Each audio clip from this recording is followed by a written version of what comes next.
Hey everybody, what is going on? Hexlex here. I got another Master Duel video for you. It's time for yet another edition of This Week in Master Duel. So, as far as what has been going on in-game, there's been a couple of recent updates. Most notably is that we are, at the time that I'm recording this, and also the time this video is going out, currently in the midst of the second stage of the Duelist Cup.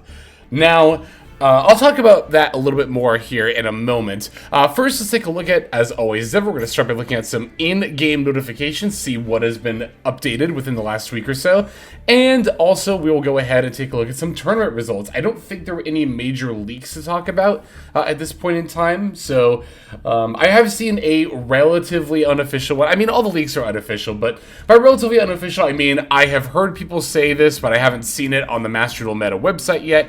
But that is going to be that Super Heavy Samurai is going to be one of our next archetypes in one of the next selection packs, which makes sense. I thought it was actually going to come with Monadium and the other Synchro stuff like Ringo Worm, but definitely makes sense that we're going to see it sooner rather than later. I'm ready for Gold Pride. Is anyone else ready for Gold Pride? I am super ready for that archetype to come out. Hopefully that's the next pack as well, but we'll just have to wait and see. So let's go ahead and take a look at these notifications here. Not really too much, honestly, at all. Main thing is going to be the new accessories. We got our newest deluxe mate, which is Tri-Brigade Shurig, the Ominous Omen, the leaders of the Tri-Brigade, made up of those once expelled from tribes, championing the power of unity and forgiveness. Their determination on the front lines profoundly, I almost said proudly, profoundly moves all who witness it. This mate is pretty cool. I've been using it lately. I will say that my biggest beef with it is that it transforms when you get low on life points, which I'm not inherently upset that that's the transformation clause. It just seems a little bit weird for Shurig. I don't know. At least, okay, here's what I thought it was going to be. And this is probably just a situation where, like, I had an idea of what it was going to look like when we got spoiled on it, and then it just wasn't, you know, it didn't live up to my expectations. But what I thought it was going to be, I thought Shurig was going to transform when you went to do, like, your final attack against the opponent, right? And then your mate would kind of, like, blast it with the big gun as you were also doing the game-ending attack. I thought about that because it reminded me of that one, it's one of the branded spell cards, or it might be a Tri-Brigade spell card. One of the cards in that lore is, like, Shurig and Rindbrum shooting one of, I think, Albazoa, one of the baddies from that part of the story arc. So I thought it was going to make a reference to that, but it doesn't. So, I mean, it's still a cool mate. I'm definitely still happy to see Shurig get a mate. You all know, or at least those of you who've started watching my videos right from when I started uploading Master Duel knows that Tri-Brigade was my first deck really ever on Master Duel, period. And for quite a while, it was definitely one of my favorites. So I am definitely not sad to see the Shurig mate here.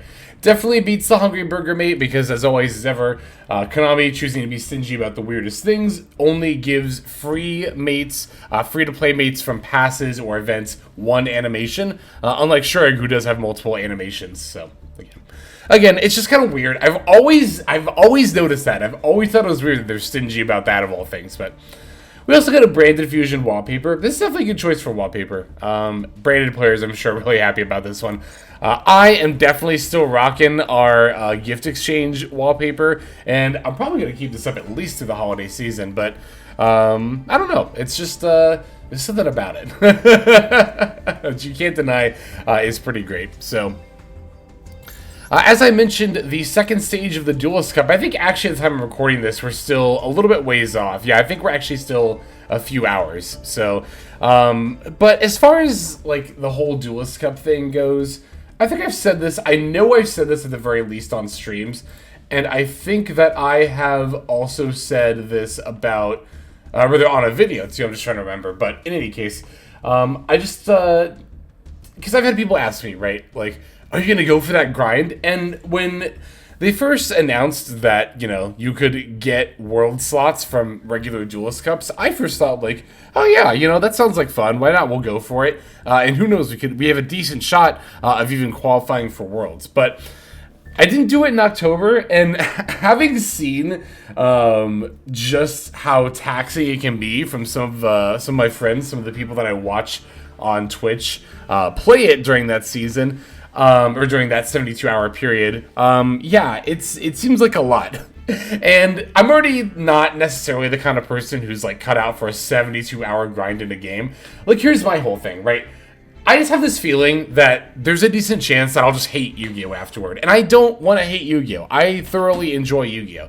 And I think, you know, as cool as it would be to get the world slot, you do kind of have to think about your like mental health in that regard first and foremost. And I'm not saying, that is not me saying that people who are doing this grind are disregarding their own mental health, because different people are capable of different things, right? I just know that it's not something that I can do easily, and even if I was able to do it, it would be very, very taxing. It would cost a lot of emotional and mental energy for me. So that's one of the main reasons I'm not going for it, honestly. And also, as far as I understand it, I could be mistaken about this, but as far as I understand, there's only like one world slot per Duelist Cup, as opposed to like the Worlds Qualifier, which had multiple per region, per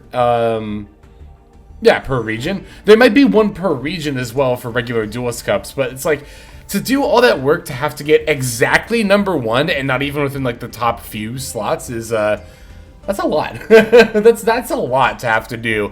And at the end of it, there's like, I mean, of course it's Yu-Gi-Oh! Of course it's a card game. There's always going to be like an RNG factor. But like, if you really think about it, if it's exactly the number one slot, then yes, it obviously takes skill to get up to the contention for that slot. But doesn't it all kind of really come down to like how many games you happen to be able to get in, especially as the timer comes to a close? Again, I haven't done this grind before, so maybe that's not the case, but that's just what I'm imagining. So I don't know. I could be mistaken about that. But that's just kind of my, I don't know, that's just my 2 cents about the Duelist Cup. It's like, I don't know, even when I think about doing the grind during the World's Championship Qualifier, that, again, if I'm remembering correctly, does offer multiple slots. It's like, God, I don't know. It's just like, I really hate that this is the only way in Master Duel to determine, not only the only way to determine if you go to Worlds, but this is the only tournament we have, like, ever. This is the only thing, like, you know, aside from, like, the in-game events or whatever, this is the only thing resembling a tournament we have in Master Duel. And it's really frustrating that it's all about who can get in the most amount of games in a weekend-long grind. That, like, that precludes people who can't do it for various reasons, be it because of, like, IRL responsibilities. God forbid you have, like, a family or, you know, even a full-time job, or even in a lot of cases a part-time job, like hell. God forbid you have any amount of IRL responsibilities, you know. And also, again, like, I just am not the kind of person where I think I'm gonna come out on the other side of that 72 grind a more fulfilled Yu-Gi-Oh! Duelist, or like, you know, just a mentally better or well person, if that makes any sense. So, like, I don't know. It's just, I really wish it were more accessible, right? I wish it were like a day event. Why can't it be like a WCQ, right? Where it's like a day-long event with like rounds and stuff. I mean, I know that that's going to be like a lot of people who are, you know, going to be playing if just anybody can enter, but I don't know, maybe if you're like Master 1 or like Master, you can get in. Maybe season points can accrue based on your rank, and then if you get so many season points over the course of like the whole year, i.e. hitting Master to Master 1 or whatever so many times, then you can qualify. It's like, that would also offer at least some kind of an incentive to do ranked ladder, because I don't know about anybody else, but like, I really question the point of going beyond Master 5 aside from gems anymore. Like, you're not going to get better gameplay at Master 1. In fact, you're going to get much worse gameplay. Like, it's just, I don't know. So many of these issues about, like, how to properly motivate everybody to be competitive are so fixable to me. But that's just my 2 cents. I don't know. Maybe I'm just not cut out for it. Who knows? But anyway, so... Alright, now that we've talked about Duelist Cup and stuff going on in-game, let's see some tournament results from the last week. Okay, so now that we've talked about all of that in-game stuff, like I said, let's go ahead and see some tournament results from the last week here. I'm going to go by just order of the past few days here. Starting with Master Cup number 22. Master Cup, we've seen quite a lot of these by now. These are the European tournaments. 63 players, it's a pretty solid amount. Look at the top 16 breakdown. Top 16 is a little bit much, I think, for 63 players, but it's still fine, whatever. 2 branded, 2 Chaos Ruler Turbo, which this is Sprite Synchro. They're just calling it Chaos Ruler Turbo, but that's Sprite Synchro, and it's like, ooh. So I'm definitely ready to see those. Dragon Link, we got a couple of Lab, Vanquish Soul, Pearly, Pen Magician. I mean, this is a very solid... We're seeing a lot of breakdowns like this between tournament results and tier lists. Just a lot of diversity right now, which I like. There's an argument to be made of whether diversity is good for a meta or not. The idea being that, like, if a meta is only one deck, like a tier 0 format, that is a more skill testing one, because it requires you to know, it requires just more technical knowledge, whereas a more diverse meta, a lot of people like better because then, well, a lot of decks can do well. I tend to be in the camp of the latter more than the former. But anyway, looks like first place was taken by Vanquish Soul. Honestly, not really surprised. I mean, this deck is 1, good, and 2, I think has the ability to grind out games very well, which grind games tend to come up more often in a best of 3 format, which I believe this was single elimination best of 3, yep. So, yeah, it's not surprising at all to me to see the Vanquish Soul list doing pretty well. It seems like a pretty standard and solid list all around. Second place was Branded at 55 cards. Good old Branded can literally play any number between 40 and 60 and do just fine. But honestly, it feels like you've got to play somewhere like around the neighborhood of 55 just to be able to squeeze in everything that Branded wants to play. No Puppet Lock here, which makes sense. I mean, it's like I've been saying, you know, the Puppet Lock we saw quite a bit during that first week because it was the new thing. But, yeah, much like Expulsion, it's pretty clear that Sanctifier can be doing much better things than just putting a puppet on their field. Adventure Plunder, ooh, got 3rd place here.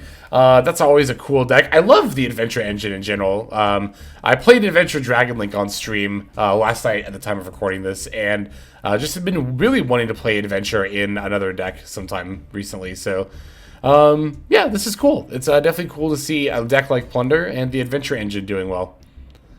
Here it is. Ooh, oh no, this is okay, so this is one of the quote-unquote Chaos Ruler Turbo decks, but this is actually going to be Twin Sprite Synchro, not using Ringo Worm, so actually not using any of the new stuff, which was a little surprising to me to see it only, well, it's using Dispater, but to see this list now after the new stuff has come out, but not using any of it. But, I mean, it's still a very, very solid list. I mean, we've obviously played this deck on stream before about a month ago, I believe. Almost exactly a month ago, actually. We were playing it on stream, so it's a good deck. It's a fantastic deck, actually.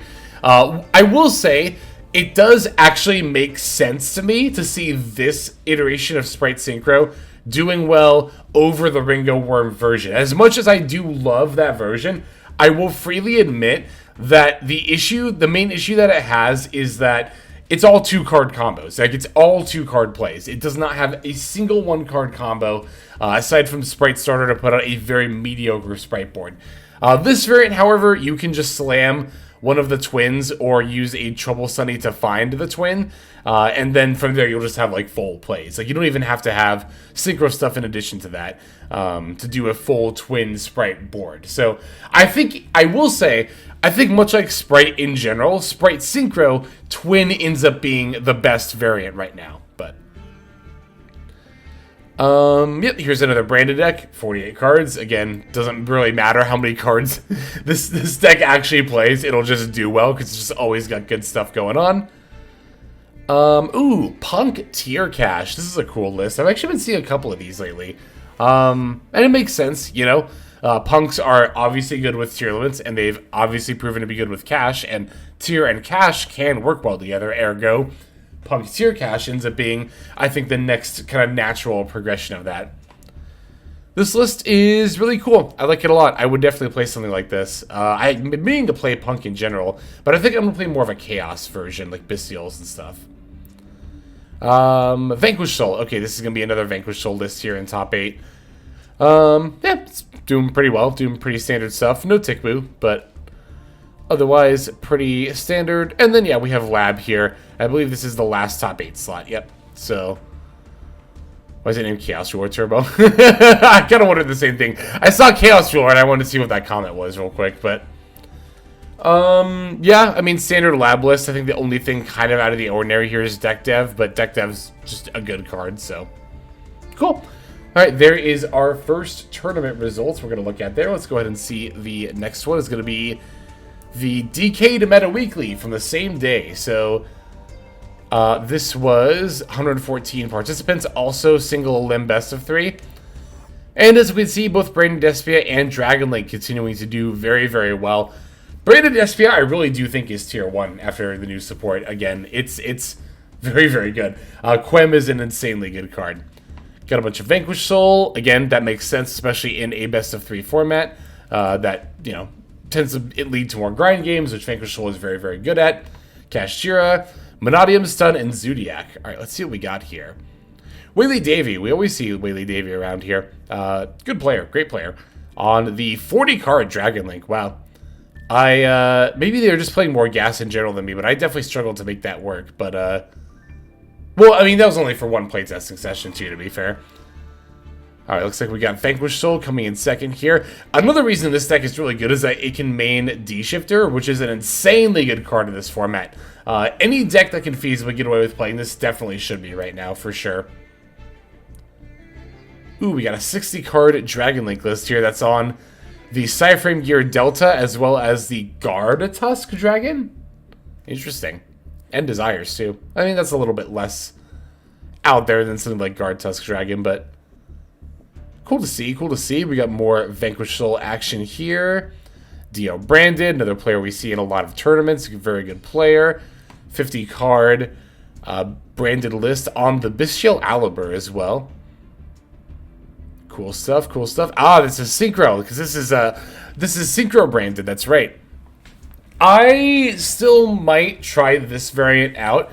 I only have 2 of each Cartesia and Quem, and you definitely want 3 of each, but I mean, it's a Synchro deck. I kind of feel a little bit obligated to, but we've got Stun is Stun is Stun is Stun. Okay. We've got Dragon Link here. We've got more Dragon Link. That's it for top 8. Oh, here's the Monodium deck. Looks like they were on the Kashtira engine. I've seen a lot of people in recent days saying that the Bestial engine is actually the way to go with Monodium, so I think I'll be trying that out sometime in the near future here. Okay, here is another Vanquish Soul deck. This one is on a Zodiac engine. It's pretty cool to see. Got the 3 barrages and everything. Oh, here's April. Another very, very good branded player. Making top 16 with this very nice 40-card list. I love to see the 40-card list because, you know me, I love 40-card lists. But I was beginning to wonder if it was even possible for a deck like Branded to be at 40 cards. But, I mean, to be fair, we just also had Jay on, who has a 41-card list. So, ooh, here's the Zodiac deck. Definitely wanted to see this because, God, this deck is cool. I really love this deck. Very awesome. No Cyclops here, which I kind of assumed was optimal, but the more I actually played this deck, the more I'm kind of realizing, like, yeah, the Infinitrack, or not Cyclops, Megaclops here. Maybe not even necessarily optimal. Excuse me. All right, we got another branded list, actually another 40-card branded list here. Kashtira on the Ghost Mourner. Ghost Mourner is a really good card. I think a lot of people don't play it, honestly, myself included, just because, like, we don't have the spare URs to craft it, and it's like, I don't know, it's like not the best. It's weird. It's a good card. It's one of those cards that's like, it's good. It's just there are also a lot of better cards. But this one is honestly on the cusp of being good enough anyway. To the point where a lot of decks do just play it anyway. So, and again, Shifter, any deck that can play this card right now definitely should be. I wonder if the Zodiac list had to be on Shifter too, right? Oh, they weren't? That's interesting. We're on DD Crows though. I think I would have played Shifters over DD Crows, but I mean, they obviously they got top 16, so like obviously they did well. I'm not like trying to pick apart their build or anything. It's just, yeah, Shifter, very, very good right now. 60-card branded list. I didn't skip over yet. That was Kashtira. 60-card branded list here. Got another cash list here. There's the Shifters. Cool. Yeah, definitely not surprising to see Branded and D-Link doing well. These cards are also, or these decks rather, are both on Bestial cards, which in general, it's funny how it kind of tends to be a self-feeding machine, right? Like, Branded and Despia are two very good decks that are reliant on having light and dark stuff in the graveyard, so Bestial tends to be good against them. They also play Bestials, therefore Bestials end up being doubly good in the meta, not only because they're good against two of the top decks right now, but also the top two decks are the ones playing them. It's also why, honestly, MathMech right now is having more of a difficult time, not only like being in top results, but I think being played in tournaments in general. I think this is kind of one of those situations where people are like, this kind of happens sometimes, where, and I talked about this recently, where like, I think people are not playing MathMech right now because they're like, oh, Bestials are everywhere, and MathMech loses to Bestials. But Bestials are everywhere, not only because of Branded and Dragon Link, but also because Branded and Dragon Link quote-unquote lose to. I say lose to. I think that's a pretty bad habit of the Yu-Gi-Oh! Community to say, instead of, you know, Bestial cards are good against MathMech. They say instead MathMech loses to Bestial cards, implying that the existence of Bestial cards negates the existence of MathMech. I think MathMech is still a fine deck right now. It is a little bit tougher to play, sure, because there are more Bestial cards in the meta, but your opponent having a Bestial monster does not mean they auto-win against you as a MathMech player. But you also kind of notice that with like Monadium. I've talked about this phenomenon with Monadium, where people are like, oh, Monadium, it's not going to be good. Well, especially as was coming out, people were like, oh, Monadium is not going to be good. It loses to Maxi and Droll. And it's like, well, okay. With the first argument about Maxi, it's like, are we trying to say now that Maxi does keep combo decks in check? Because it doesn't. And two, again, you know, people were like, oh, the deck loses to Droll, so it's not good. Well, it's like, okay, but Droll is played right now because of decks like Dragon Link that it's good against. And yet people don't say that about Dragon Link, that, oh, Dragon Link is bad because it loses to Droll. Because obviously it's a good deck, even though Joel is good against it. The same is also true of Monadium, by the way. But anyway, let's see some more tournament results. Here is a Factory Cup. We have a full tournament breakdown here for the 60 participants. Mostly Dragon Link and Branded. But yeah, you see like 2 people out of 60 brought MathMech. So, like, people will often look at tournament results. Like, you could look at these tournament results and say, oh, MathMech must be bad now because it's not topping tournaments. It's not topping tournaments because people aren't bringing it to tournaments, because people assume it's going to be bad because Bestials are in the format, so. Let's see here. Let's take a look at these lists. I was going to read them out here, but I realized we're going to, you know, scroll down and find them anyway, so. First place was Kashira. Funny, we're seeing Kashira kind of have a bit of a resurgence here. Although, I think, to be fair, and I've said this in past videos, again, I keep finding myself saying this, Kashira, I think, was being severely underplayed for quite a while. I think people expected it was going to be broken, and then it wasn't, so they all just kind of dropped it. People called Kashira bad. It's like, no. Again, Yu-Gi-Oh! Players conflating not broken with bad, go figure, but... So, yep, Kashira. I'm honestly not too surprised to see that here.